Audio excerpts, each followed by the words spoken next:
Assalamu alaikum students, welcome to the channel Online Learning. Today we learn about the biology for grade 10. आज का हमारा topic है vegetative propagation. Vegetative propagation क्या होता है? जब हम प्लांट्स के वेजिटेटिव पार्ट्स के ज़रिए फॉर एग्जांपल रूट, स्टेम्स और लीव्स के ज़रिए नए प्लांट्स प्रोड्यूस करते हैं तो इस मेथड को कहा जाता है वेजिटेटिव रिप्रोडक्शन और vegetative propagation. Methods of vegetative propagation. Vegetative propagation के लिए दो तरह के मेथड यूज़ होते हैं। Number one is natural vegetative propagation and number two is artificial vegetative propagation. Natural vegetative propagation, naturally vegetative propagation इन methods के जरिए हो सकती है। Number one is bulbs, number two corms, rhizomes, stem tubers, suckers and by leaves. Bulbs क्या होते हैं? Bulbs underground short stems होते हैं जिनको थिक फ्लैशी लीव्स के ज़रिए उनको सराउंड किया गया होता है और इसके अलावा थिक फ्लैशी लीव्स के अंदर बल्ब्स में जो है वो फूड स्टोर हुई होती है। बल्ब्स के अगर हम स्ट्रक्चर की बात करें तो बल्ब्स की बेस पे एडवेंटिशियस रूट्स होती हैं और एडवेंटिशियस रूट्स के ज़रिए इसकी जो बल्ब की जो है वो बेस बनाई जाती है। इसी तरह से बल्ब के जो टॉप वाला पार्ट होता है वहाँ से जो है वो शूट इमर्ज हो रहा होता है, यानी कि कोई भी तना इमर्ज हो रहा होता है। तो बल्ब में एग्जांपल है हमारे पास ट्यूलिप्स की, अनियंस की और लिलीज़ की।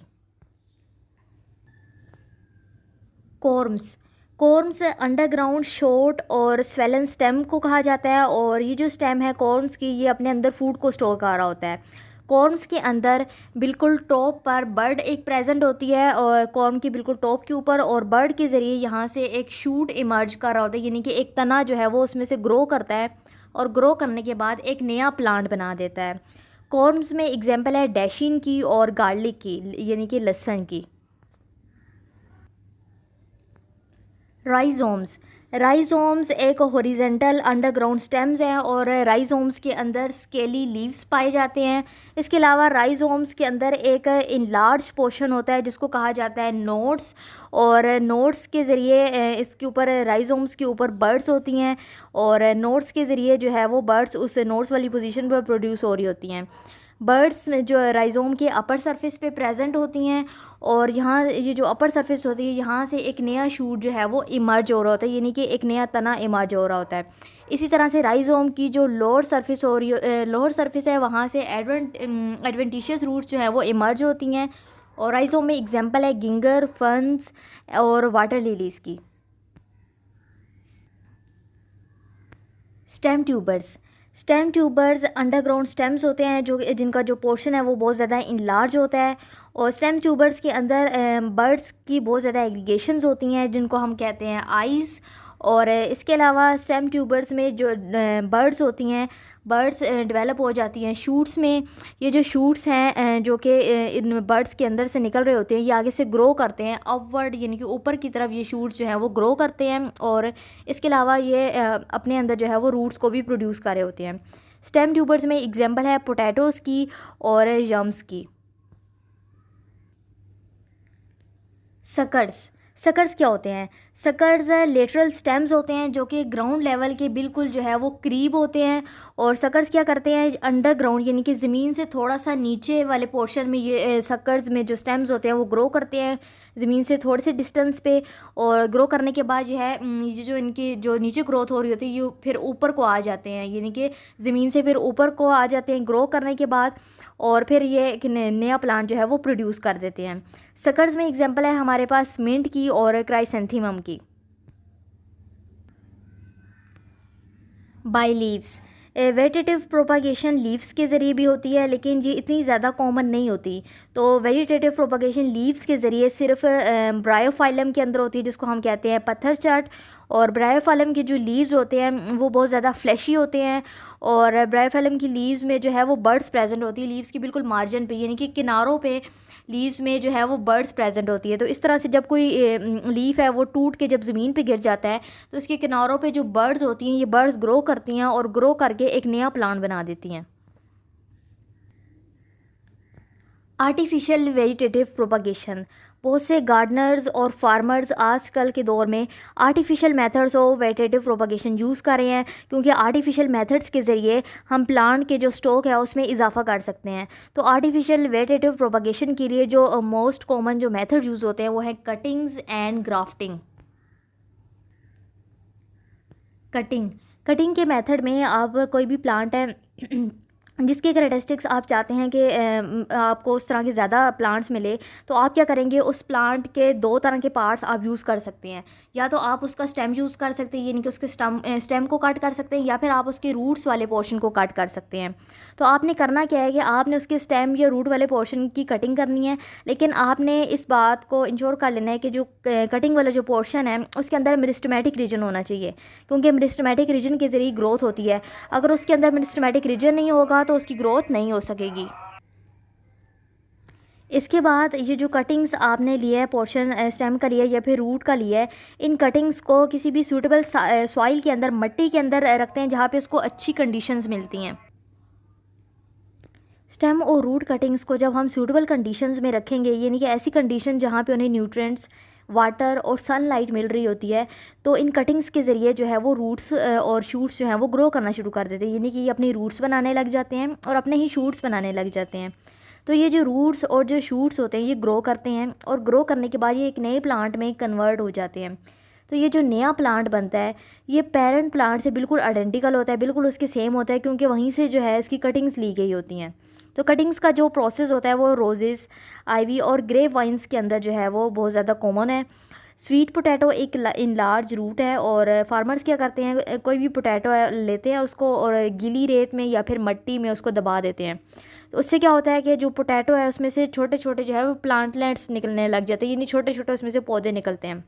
फिर फार्मर्स क्या करते हैं, उन पौधों को वहाँ से यानी पोटैटो में से रिमूव करते हैं और उन्हें मिट्टी में प्लांट कर देते हैं, मिट्टी में ग्रो कर देते हैं। तो कटिंग का जो प्रोसेस है इसको बहुत सारे प्लांट्स में यूज़ किया जाता है। इस मेथड के ज़रिए सिंगल प्लांट से आप बहुत ज़्यादा प्लांट्स प्रोड्यूस कर सकते हैं, लेकिन इसमें जो है न्यू प्लांट्स जो बनेंगे वो बिल्कुल पेरेंट प्लांट के से वो सेम होंगे। आर्टिफिशियल वेजिटेटिव प्रोपगेशन का जो मेथड है वो बहुत ज़्यादा बेनिफिशियल है, स्पेशली शुगर केन की प्लांटेशन के लिए। ग्राफ्टिंग ग्राफ्टिंग क्या होता है? ग्राफ्टिंग एक ऐसा मेथड है जिसमें आप कोई भी एक प्लांट है उसका स्टेम लेते हैं, उसके स्टेम का एक पीस बनाते हैं, यानी कि उसके स्टेम के एक पीस कट करते हैं। कट करने के बाद उस स्टेम के पीस को आप किसी दूसरे प्लांट के स्टेम के साथ बिल्कुल जो है वो जोड़ देते हैं। जैसे कि आप इस पिक्चर में देख सकते हैं, ये दो तरह के स्टेम्स हैं। ये एक प्लांट है, उसकी रूट्स भी हैं यहाँ पे नीचे, और ये दूसरा प्लांट की स्टेम उन्होंने लिया और उसके अंदर इंसर्ट कर दिया, उसके साथ जोड़ दिया। तो जब दो स्टेम्स को वो आपस में जोड़ देंगे तो उनके जो वेस्कुलर बंडल्स होते हैं उसको भी आपस में जोड़ दिया जाता है, यानी कि स्टेम पीस और जो होस्ट प्लांट वो होता है जो पहले से ज़मीन पे मौजूद होता है, ज़मीन में ग्रो हो रहा होता है। तो होस्ट प्लांट्स और स्टेम पीस के जो वेस्कुलर बंडल्स हैं उनको आपस में कनेक्ट किया जाता है, और स्टेम पीस और जो प्लांट्स हैं वो दोनों आपस में एक साथ जब उनको एक साथ जो टाइटली जोड़ दिया जाता है तो वो एक साथ जो है वो ग्रो करना शुरू कर देते हैं। जब वो ग्रो करना शुरू कर देते हैं तो इस तरह से एक न्यू प्लांट की जो है वो वैरायटी प्रोड्यूस की जाती है।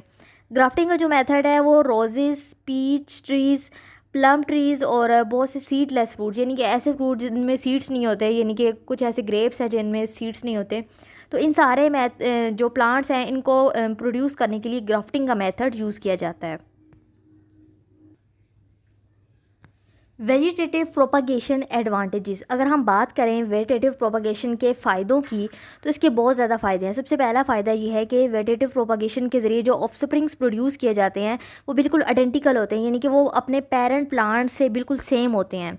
यही रीज़न है कि इस मेथड के ज़रिए आपने जो आपके जो डिज़ायर्ड करेक्टरिस्टिक्स है जिनको आप प्रिजर्व करना चाहते हैं, स्टोर करना चाहते हैं, तो आप इस मेथड के ज़रिए उन करेक्टरिस्टिक्स को स्टोर कर सकते हैं। इसके अलावा वेजिटेटिव प्रोपागेशन के जो मेथड यूज़ होता है इसमें आपको पोलिनेशन की कोई ज़रूरत नहीं होती, यानी कि पोलिनेशन के बगैर ही ये प्रोसेस हो जाता है। और वेजिटेटिव प्रोपागेशन के ज़रिए कोई भी प्लांट है आप उसका नंबर इंक्रीज़ करना चाहते हैं, आप चाहते हैं कि उसमें जो ग्रोथ है वो रैपिडली हो, रैपिड रेट पे हो, तो ये भी आप वेजिटेटिव प्रोपागेशन के ज़रिए कर सकते हैं। वेजिटेटिव प्रोपागेशन में जो ऑर्गन्स यूज़ होते हैं वो उनको इनेबल करते हैं कि वो अनफेवरेबल कंडीशंस में भी सर्वाइव कर सकते हैं। और जितने भी सीडलेस फ्रूट्स हैं उनको वेजिटेटिव प्रोपागेशन के ज़रिए ही प्रोड्यूस किया जाता है। Vegetative propagation disadvantages. Vegetative propagation के डिसएडवांटेजेस क्या है, यानी कि नुकसानात क्या हैं। सबसे पहला नुकसान जो कि बहुत ज़्यादा ऑब्वियस है वो ये है कि वेजिटेटिव प्रोपागेशन में कोई भी जेनेटिक वेरिएशन नहीं आती, यानी कि जैसा पेरेंट प्लांट है वैसे ही आगे से डॉटर प्लांट प्रोड्यूस हो जाएगा, कोई नई वैरायटी इसके ज़रिए प्रोड्यूस नहीं होती। दूसरा नुकसान ये है कि इस तरह के मेथड में प्लांट्स को बहुत ज़्यादा स्पेसिफिक किस्म की डिजीज़ अटैक कर सकती हैं। इसके नतीजे में जो पूरी की जो फसल है, पूरी की पूरी जो फसल है वो तबाह हो सकती है। Tissue culture and cloning. Tissue culture क्या होता है और क्लोनिंग क्या होता है। क्लोनिंग जो है वेजिटेटिव प्रोपागेशन का एक लेटेस्ट मेथड है। इस मेथड के ज़रिए आप कोई भी सिंगल पेरेंट है उसके बिल्कुल आइडेंटिकल ऑफस्प्रिंग्स प्रोड्यूस कर सकते हैं। इसके लिए आपको उस प्लांट का कोई भी वेजिटेटिव टिश्यू लेना है या फिर आप उसका वेजिटेटिव सेल भी ले सकते हैं। तो क्लोनिंग में ही टिश्यू कल्चर की जो है तकनीक है वो अप्लाई की जाती है।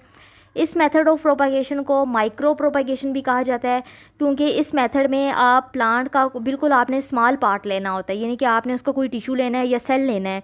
तो जब आप किसी भी प्लांट का बिल्कुल थोड़ा सा हिस्सा लेंगे तो इस तकनीक को कहा जाता है micro propagation. Tissue culture. Tissue culture क्या होता है। टिश्यू कल्चर के मेथड में आप प्लांट का कोई भी पार्ट लेते हैं और पार्ट लेने के बाद आप उसको किसी भी न्यूट्रिएंट मीडियम के अंदर ग्रो करवाते हैं। तो न्यूट्रिएंट मीडियम के अंदर जब उस प्लांट के पार्ट को आप रखेंगे तो वो जो उसके जो टिश्यूज़ और जो सेल्स होते हैं उनके अंदर माइटोसिस स्टार्ट हो जाती है और उन सेल्स के जो है वो मैसेज बनना शुरू हो जाते हैं, जिसको हम कहते हैं कैलोसिस। और फिर इसके बाद क्या करते हैं, ये जो सेल्स के मैसेज बनते हैं इनको एक और मीडियम के अंदर ट्रांसफ़र कर दिया जाता है। ऐसे मीडियम के अंदर ट्रांसफ़र किया जाता है जहाँ पे इन्हें इतने सफिशेंट हार्मोन्स मिलें जिन हार्मोन्स के ज़रिए इन सेल्स के अंदर रूट स्टेम्स और लीव्स की फॉर्मेशन हो सके। तो फिर क्या होता है कि इन कैलोसिस के ज़रिए इन जब इसे सूटेबल मीडियम में रखते हैं तो इसमें से रूट्स भी निकलना शुरू हो जाती हैं और स्टेम्स भी निकलना शुरू हो जाते हैं, लीव्स भी शुरू हो जाते हैं। तो इस तरह से एक न्यू जो है वो स्मॉल प्लांट्स बन जाते हैं। इसके बाद क्या किया जाता है, इसके बाद ये जो स्मॉल प्लांट्स हैं इनको किसी भी पॉट के अंदर जो है वो ग्रो करवाया जाता है और या फिर इन्हें किसी भी फील्ड में आप ग्रो करवा सकते हैं।